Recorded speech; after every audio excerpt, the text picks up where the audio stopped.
Good evening, नमस्ते, राम राम सभी को। आज एक छोटी सी इन्फॉर्मेशन जो बहुत ही महत्वपूर्ण है वो आप लोगों से शेयर की जा रही है। देखिए, अब की बार जो एचटेट का एग्ज़ाम है उसको लेकर के एक बड़ा अपडेट आया है कि अभी बहुत सारे कैंडिडेट्स हैं जिनके दिमाग में ये बात है कि भाई कब एग्ज़ाम होगा, क्या फॉर्म रीओपन होंगे या नहीं होंगे।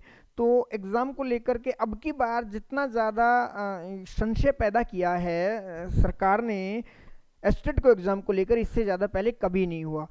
वो बार बार ऐसा जो अपडेट दे रहे हैं कि भाई इस महीने में होगा, 17 तारीख को होगा, 18 तारीख को होगा, 10 दिन बाद होगा, लेकिन बहुत ज़्यादा कन्फ्यूज़न। बिल्कुल ये नहीं कहा कि भाई अब नहीं होगा या बाद में होगा। अब आकर के एक अपडेट आया है। देखिए, सबसे पहली बात तो हरियाणा की शिक्षा बोर्ड के जो अध्यक्ष पद जो है डॉक्टर पवन ने क्या किया है, उन्होंने दोबारा से क्या कर लिया, कार्यभार संभाल लिया है। तो करीब 36 वर्षों के शैक्षणिक अनुभव के आधार पर डॉक्टर पवन कुमार ने वीरवार को हरियाणा विद्यालय शिक्षा बोर्ड के अध्यक्ष पद का कार्यभार पुनः संभाल लिया। ठीक है भाई, यानी कि उन्होंने क्या किया है, दोबारा से उनको रिटायर होना था और अब उन्होंने क्या किया है कि दोबारा से उन्होंने पदभार संभाल लिया है।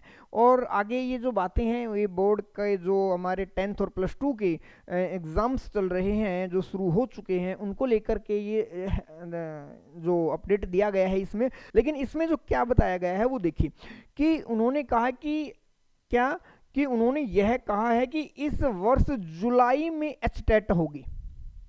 ये बड़ी इंपॉर्टेंट बात है कि अब तक जो संशय था, अभी क्या था कि बहुत जल्दी फॉर्म ओपन कर दिए थे और तुरंत ये कह दिया था कि अभी एचटेट का एग्जाम होगा। तो बहुत सारे जो कैंडिडेट्स थे उनके दिमाग में ये था कि पता नहीं 10-15 दिन बचे हुए हैं, हमारी एचटेट का एग्ज़ाम होगा या नहीं होगा। तो अब देखिए, आप लोगों के पास बहुत ही सफिशिएंट टाइम है, आप बहुत अच्छे से तैयारी कर सकते हो। अगर जुलाई में एग्ज़ाम होने की अगर यहाँ बात की जा रही है तो जुलाई महीने तक आप बहुत अच्छे से सीरियस होकर के तैयारी कर सकते हो। और दूसरी बात मैं ये भी बता दूँ कि देखिए 2027 के अंदर जो आने वाले जो चुनाव हैं उनको मद्देनज़र रखते हुए कि ये लगता है कि इस एचटेट के 2027-26 के अंदर कुछ वैकेंसियां आने की पूरी संभावना है कि चुनावों से पहले वो एचटेट के आधार पर जो भर्तियां हैं वो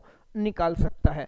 तो एक दूसरी बात यहाँ पर ये भी है कि जो 2012-13 में या पता नहीं शायद 15 में, मुझे एग्जैक्ट कंफर्म नहीं है, उसमें जेबीटी की भर्तियां निकाली गई थी और उसके अंदर एक्सपीरियंस के आधार पर जिन टीचर्स की नियुक्ति दी गई थी, जिनको ज्वाइनिंग करवा दी गई थी, उसको सरकार ने ये कहा कि 2027 तक आपको एचटेट का पेपर जो है वो पास करना होगा। तो इस बात से ये क्लियर होता है कि एक तो फॉर्म जो है वो रीओपन होने के 100% क्या है, चांसेज हैं। 100% चांसेज हैं। मैंने क्या कहा है कि 100% भी कहा है और चांसेस भी कहा है। देखिए, वैसे तो सरकार जो होती है वो अपने निर्णय जो है, जो बात जो स्टेटमेंट कह देती है, उनको कभी भी वो किसी भी तरह से तोड़ मरोड़ के पेश कर सकती है, वो चेंज कर सकती है। इसलिए मैंने क्या कहा है, 100%, लेकिन मैं चांस की बात कर रहा हूं। तो इसलिए 100% चांस है कि फॉर्म रीओपन भी करेंगे। तो जिन कैंडिडेट्स ने फॉर्म अप्लाई नहीं किया है उनको भी अब मौका मिल जाएगा कि वो अपने फॉर्म को भर दें। इसलिए उनको चिंता करने की किसी प्रकार की कोई ज़रूरत नहीं है। और जुलाई में अगर आपका एचटेट एग्ज़ाम होता है तो बहुत ही सफिशिएंट टाइम होता है और मौका चूके नहीं। ठीक है भाई, बहुत ही अच्छे से आप लोगों को तैयारी करनी है। और हमारे इस चैनल के ऊपर भी आपका एक प्रैक्टिस का एचटेट के एग्ज़ाम को लेकर के एक नया बैच जल्द ही लॉन्च करने वाले हैं। तो आप अपनी प्रैक्टिस यहाँ से भी कर सकते हैं।